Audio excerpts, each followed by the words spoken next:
Hi everyone, welcome back to new video. तो जो भी स्टूडेंट बिहार के इंजीनियरिंग कॉलेज में एडमिशन लेना चाहते हैं उसका रजिस्ट्रेशन शुरू हो गया, यानी कि यूजीसी काउंसलिंग का रजिस्ट्रेशन शुरू हो गया। जे मेंस के बेसिस पे बीटेक फर्स्ट ईयर में एडमिशन होगा।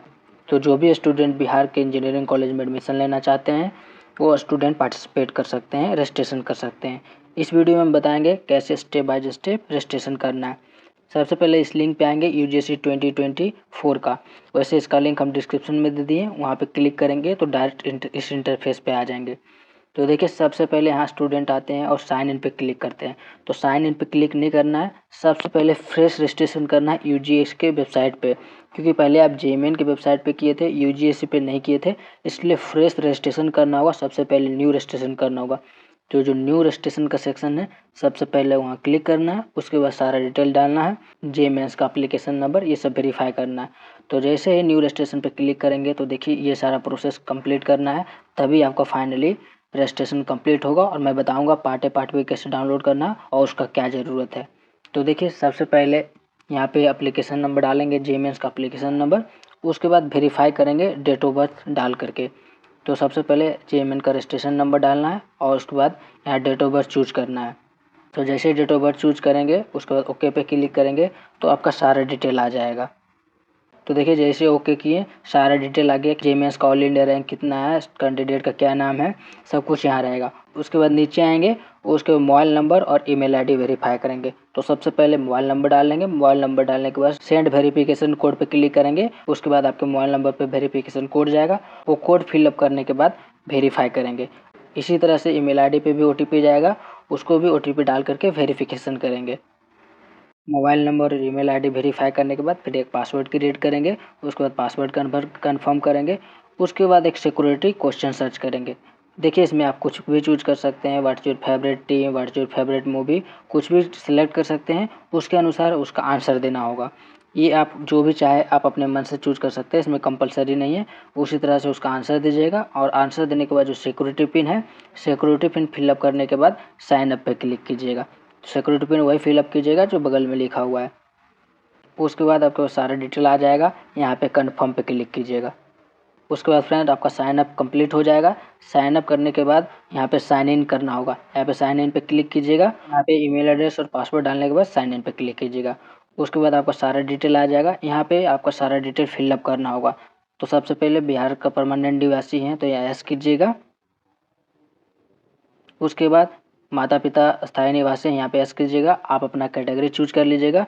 अगर आपको कैटेगरी नहीं पता है तो मैं एक वीडियो बताया हूँ कि आप कौन सा कैटेगरी में आएंगे, आपके कास्ट के अनुसार वो दे करके ही फिल कीजिएगा। यहाँ पे बहुत सारे स्टूडेंट गलती करते हैं जिनके कारण बाद में एडमिशन कैंसिल हो जाता है। तो ये वीडियो देख लीजिए, उसके बाद देख करके फिल कीजिएगा आप कौन से कैटेगरी से हैं। उसके बाद कन्फर्म कीजिएगा कैटेगरी को। उसके बाद नेक्स्ट में आएंगे, उसके बाद नेक्स्ट में है family income less than 8 lakh. 8 lakh से अगर आपका फैमिली इनकम कम है, यानी कि इनकम सर्टिफिकेट 8 लाख से कम का बना है तो यस कीजिएगा, और 8 लाख से ज़्यादा का बना है तो नो कीजिएगा। उसके बाद डीक्यू यानी कि फिजिकली हैंडीकैप्ड विकलांग कोटा में आते हैं तो एस कीजिएगा, नहीं आते हैं तो नो कीजिएगा। उसके बाद सर्विसमैन कोटा, जिसका आर्मी में है या फिर नेवी में है वो यस करेंगे, जिनका नहीं है वो नो करेंगे। तो जो भी स्टूडेंट का आर्मी में है वो एस कर लेंगे, जिसका नहीं है नो करेंगे। जैसे इस स्टूडेंट का नहीं है तो नो करेंगे। उसके बाद यहाँ पे सिलेक्ट करना है कि सेल्फ फाइनेंस। तो जो भी मैनेजमेंट कोटा के थ्रू एडमिशन लेना चाहते हैं वो यस करेंगे, जो नहीं लेना चाहते हैं वो नो करेंगे। उसके बाद 12th कौन से डिस्ट्रिक्ट से किए हैं बिहार के वो सिलेक्ट करेंगे। जो स्टूडेंट बिहार के बाहर पढ़े वो अदर करेंगे। उसके बाद आप अपना एड्रेस फिलअप कर लेंगे, अगर सेम एड्रेस है परमानेंट और करेंट एड्रेस तो वहाँ पे टिक कर देंगे। सब कुछ फिलअप करने के बाद 7 कंटिन्यू पे क्लिक करेंगे। उसके बाद फ्रेंड्स आपको फ़ोटो अपलोड करना होगा और हिंदी इंग्लिश का सिग्नेचर अपलोड करना होगा।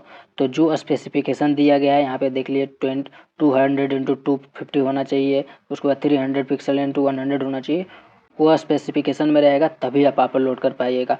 तो जो स्टूडेंट का रिसाइज नहीं है ये वेबसाइट पर जाकर के रिसाइज कर सकते हैं, इसका लिंक मैं डिस्क्रिप्शन में दे दूँगा। यहाँ पे आकर के आप अपना फ़ोटो या फिर सिग्नेचर सेलेक्ट कीजिएगा। उसके बाद सेलेक्ट करने के बाद उसके बाद देखिए आपका अभी फ़ोटो मान लीजिए इस स्टूडेंट का 775x985 है और वो चाहिए उसमें 250x200।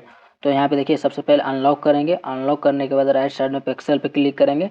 उसके बाद जो भी साइज़ में मांगा गया है वो साइज पे फ़ोटो का है तो फ़ोटो का डालिएगा, सिग्नेचर का है तो सिग्नेचर कीजिएगा। जैसे फ़ोटो का है 200x250, वो क्लिक करने के बाद फिलअप करने के बाद नीचे आएंगे और नीचे में क्वालिटी में आप 1995 आप अपने अनुसार कर लीजिएगा ताकि 100 KB से अंदर आए। उसके बाद रिसाइज पे क्लिक कीजिएगा। उसके बाद देखिए यहाँ डाउनलोड करने का ऑप्शन होगा, आप यहाँ से डाउनलोड कर सकते हैं। इसी तरह से फ़ोटो और सिग्नेचर दोनों का बना सकते हैं।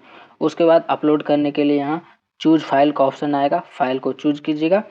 उसके बाद चूज करने के बाद यहाँ अपलोड पे क्लिक कीजिएगा, तभी अपलोड होगा। उसी तरह से सिग्नेचर का भी कर लीजिएगा, हिंदी इंग्लिश दोनों का। उसके बाद लास्ट में सेव एंड कंटिन्यू पे क्लिक कीजिएगा। तो जैसे 7 कंटिन्यू पे क्लिक करेंगे उसके बाद 10-12 का डिटेल डालना होगा। जो आपका स्कूल का नाम है वो फिलअप कर देंगे। तो स्कूल का नाम फिलअप करने के बाद बोर्ड सेलेक्ट करेंगे, CBSE से थे या फिर ICSE थे या फिर बिहार बोर्ड से थे। उसके बाद स्टेटस में पास करेंगे। उसके बाद कब पास किए हैं 10th वो फिलअप करेंगे। उसके बाद परसेंटेज था या फिर CGPA था वो सिलेक्ट करने के बाद उसके बाद ऑब्टेन्ड मार्क्स में जाएंगे। ऑब्टेन मार्क्स में मतलब टोटल 500 में कितना आया और मार्क्स में टोटल 500 क्लिक करना है, यानी कि 10th में टोटल 500 मार्क्स था उसमें कितना आया वो ऑब्टेन में फिलअप करना है। उसके बाद डिप्लोमा किए हैं तो डिप्लोमा में डालेंगे, 12th किए हैं तो 12th में डालेंगे।